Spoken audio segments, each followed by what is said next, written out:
Hola, mi nombre es Julieta Agostina Ramírez, soy estudiante de cuarto año de la carrera de Medicina en la Universidad Nacional del Nordeste y hoy vamos a desarrollar el tema Derechos Sexuales y Derechos Reproductivos, marco jurídico para la atención en salud.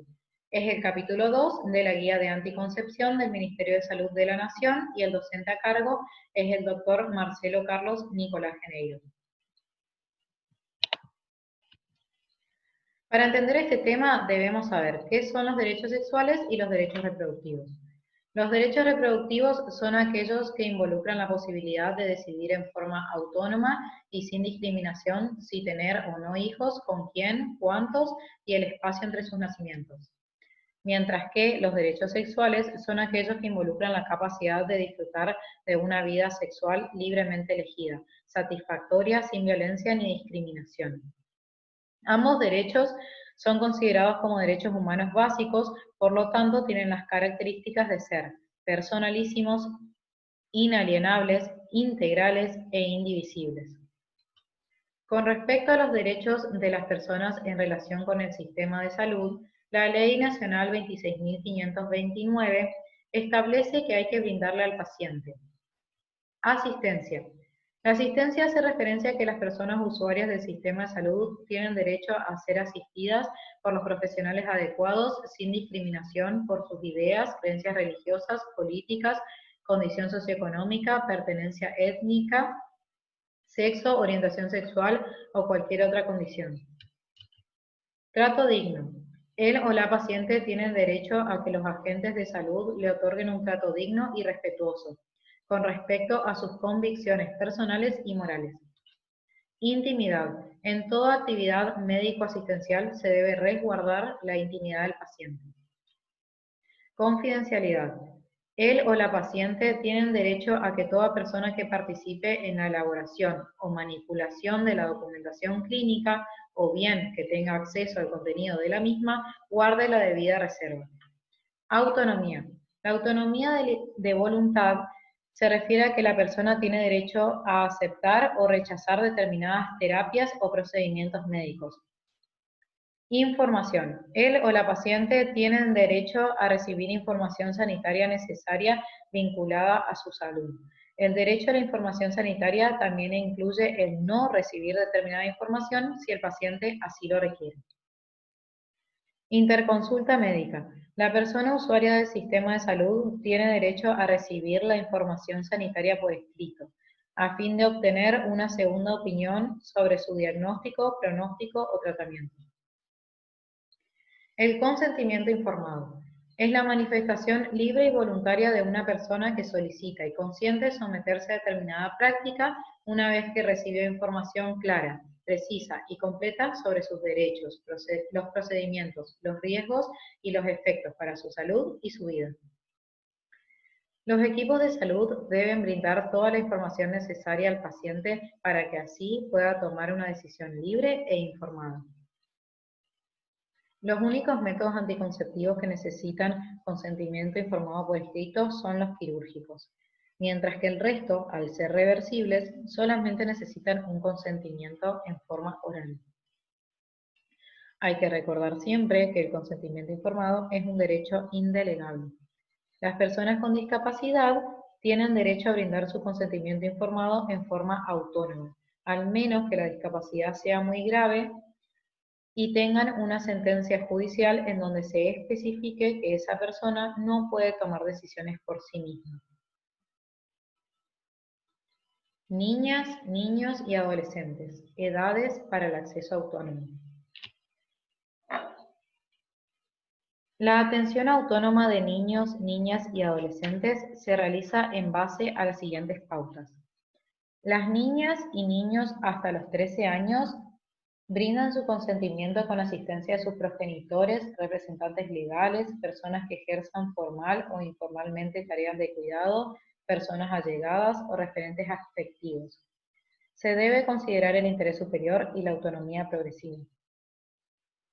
Los adolescentes de 13 a 16 años pueden consentir en forma autónoma. Esto es sin necesidad de acompañamiento. Cualquier práctica que no implique un riesgo grave para su salud o su vida. Los adolescentes, a partir de los 16 años, tienen la capacidad plena para la toma de decisiones sobre el cuidado de su propio cuerpo como una persona adulta.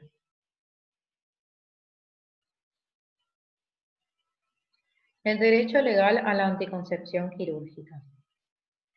La Ley 26.130, denominada Régimen para las Intervenciones de Anticoncepción Quirúrgica, establece que toda persona capaz y mayor de edad tiene derecho a acceder a la realización de una ligadura de trompas uterinas o una vasectomía, en forma gratuita en el sistema de salud pública o en las obras sociales o prepagas. Los requisitos para realizarse una ligadura de trompas uterinas son: que la paciente sea mayor de 16 años, que la persona reciba información adecuada respecto a la práctica a realizar, otros métodos anticonceptivos alternativos, las características del procedimiento quirúrgico, sus posibilidades de reversión, sus riesgos y sus consecuencias. Que se suscriba un consentimiento informado. Además, hay que recordar que no se requiere que la persona haya tenido hijos, tampoco se requiere la autorización de otra persona, ni se requiere una intervención judicial.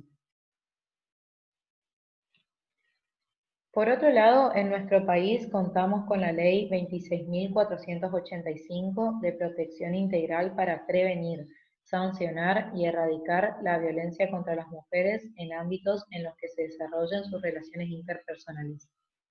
Esta ley nos indica que negar cualquier método anticonceptivo a una mujer es considerado como violencia contra la libertad reproductiva, así como también realizar una esterilización forzosa sin autorización de la paciente.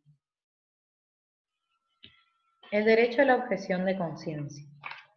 Se le llama derecho a la objeción de conciencia al derecho que tiene una persona a no realizar diversos actos cuando están en contra de sus principios.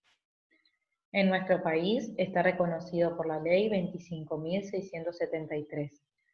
Su objetivo es resguardar las íntimas convicciones morales de una persona y se caracteriza por poseer carácter individual y no institucional. Esto quiere decir que el derecho a la objeción de conciencia lo puede alegar una persona sola, pero no una institución entera. No debe afectar a terceros. La o el profesional no debe brindar atención, avanzar en la consulta o pedir estudios complementarios para luego negarle la atención a la paciente alegando una objeción de conciencia. En caso de tratarse de una urgencia, él o la profesional no puede alegar objeción de conciencia, ya que de hacerlo se pone en cuestión el derecho mismo de acceder a la salud de la persona usuaria. Explicar la objeción de conciencia en tiempo y forma. Él o la profesional de salud debe manifestar la objeción de conciencia de manera explícita y con anticipación. Por último, como conclusión, podemos decir que los derechos sexuales y reproductivos son parte de los derechos humanos básicos y por lo tanto hay que respetarlos continuamente, sin discriminar por edad, sexo, discapacidad, raza, etnia ni orientaciones religiosas o políticas.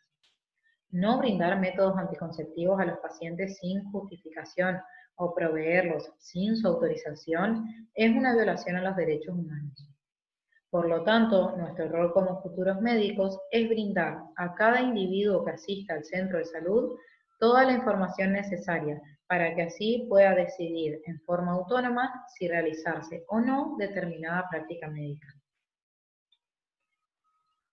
Bueno, para mayor información se puede consultar a las guías de anticoncepción del Ministerio de Salud de la Nación con la última actualización que es en el año 2019. Desde ya, muchas gracias por su atención.